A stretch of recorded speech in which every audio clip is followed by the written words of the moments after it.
মেয়েটা খেলা করতে করতে স্যারের পেছনে মারলো। স্যার ভাবলো এই মেয়েটা মেরেছে, কিন্তু এই মেয়েটা মারে নাই। মেয়েগুলো সব মজা করতে লাগলো। স্যার মেয়েগুলোকে ডাকলো, বললো একবার এখানে আসতে। মেয়েটা গাঁড় পাকাম করতে করতে চলে গেল স্টাইল মারতে মারতে।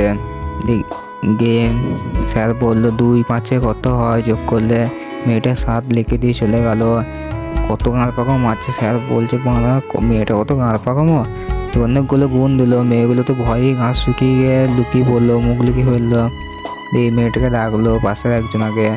মেয়েটা দেখতে দেখে অঙ্কগুলো সব করতে লাগলো।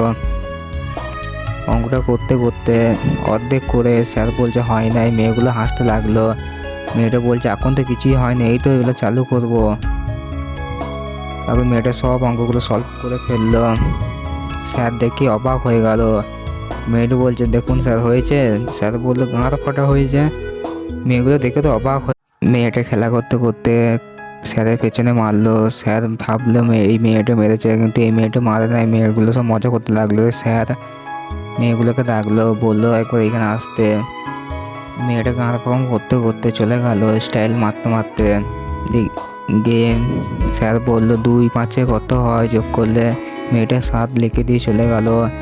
কত গাঁড় পাকামো মারছে। স্যার বলছে বাংলা মেয়েটা কত গাঁড় পাকামো, তো অনেকগুলো গুণ দিল। মেয়েগুলো তো ভয়েই ঘাস শুকিয়ে গিয়ে লুকিয়ে পড়লো, মুখ লুকিয়ে ফেললো।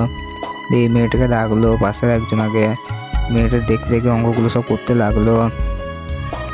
অঙ্কটা করতে করতে অর্ধেক করে স্যার বলছে হয় নাই। মেয়েগুলো হাসতে লাগলো। মেয়েটা বলছে এখন তো কিছুই হয়নি, এই তো এগুলো চালু করব। তারপর মেয়েটা সব অঙ্কগুলো সলভ করে ফেললো। স্যার দেখে অবাক হয়ে গেল।